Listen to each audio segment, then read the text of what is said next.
So everything in the movie, it's kind of the same as Is it in true? real life? So most of the movie, the interesting thing with the movie is that the things that you think were false are actually true, and even worse in real life. And some of the things that were just random just weren't true. But most of the things that weren't true were not because they wanted to fabricate. They just changed timelines around. Yeah. And they collapsed like events, like one character, like Donnie, his name was, right? The Jonah Hill. Like everything bad he did. When in reality it was like 3 or 4 people representing. Three or 4 Dannies. Yeah, it only kills a cat. Donnie killed the cat. You know, basically. So it was like that. And but he took it well. You know? Was it that crazy? Like I'm kind of curious, like the scene about the bachelor's party. Like was it that intense? So I'll tell you a story. I wrote the book, and it's all based on this book I wrote, The Wolf of Wall Street. And I had a female editor at Random House. And Random House is a relatively conservative, publisher, right? And I'm writing this crazy, raunchy, racy stuff. And she's reading it. She's like, oh my God, you're such a bad boy. I love it. And she's like, check.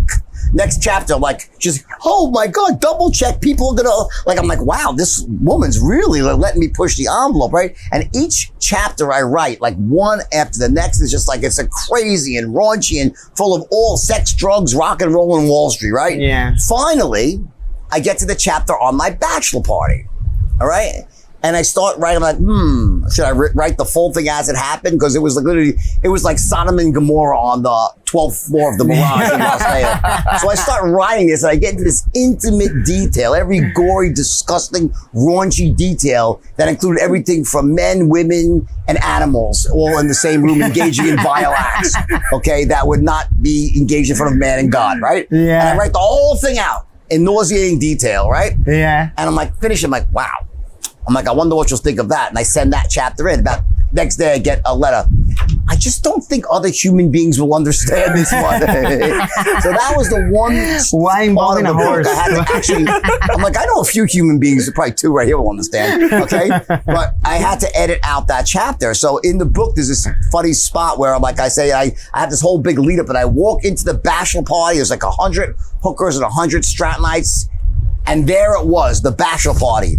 And then there was 8 pages of disgusting, gory detail that's chopped out. It just says, and I was so disgusted, I turned around and walked out. And the way the movie portrayed you, I mean, do you like the movie? Do you like the way they portrayed you? They talk about your image, your person. Do you agree with that? Are you okay? So here's the thing. So, the answer is, of course, they made me into an extreme caricature of that person, right? And if I could have it my way, I would have myself the best version of myself. But fucking Leonardo DiCaprio played me in a movie directed by Marty Scorsese. So you got to take the good with the bad with that. And, one thing about Marty Scorsese, which makes him so brilliant and which makes Leo so brilliant, is that, especially this is Scorsese, is that he puts characters on a screen and doesn't try to make you like them or hate them. He lets you judge for yourself. Yeah. People are complex. Life is complex. Good people do bad things. You can root for people who are breaking the law, making mistakes. You could love them. You could hate them. It's so complicated. So I think what a lot of people hate, I hate, is when I watch a movie and they include something that just telegraphs to me, let's have Jordan strangle a dog. Then we can all hate him. We'll just know it's bad. Let's have Jordan lose a widow money, which never happened, by the way. So he didn't do that, Marty. What he did is he showed a true, the good. And some of the things he did that I did bad were not true. But I did other things that were bad. But I think what Marty was saying is listen, this is a guy that, has some really great qualities and some bad qualities. And you can love him, you can hate him, but he's everybody. It exists in all of us.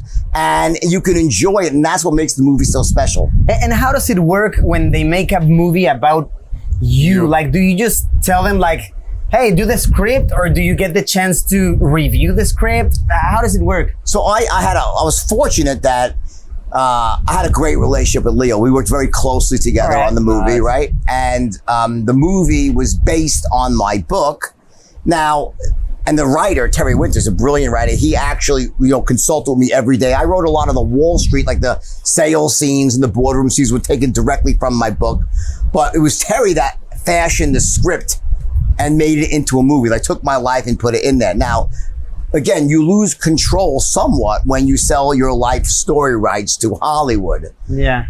But there was nothing in that movie that happened where, like, Leo was one scene, for example, that was complete fiction, where, like, I punched my wife in the stomach.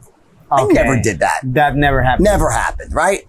To the point that when the movie came out, my ex-wife and I took the kids together to say, hey, that never happened. Because that was like kind of toxic. Of course, Never happened. But Leo called me first and said, listen, we're on set here and we have this idea. And I think in this moment, if I just punched her in the stomach, it would just be so dramatic.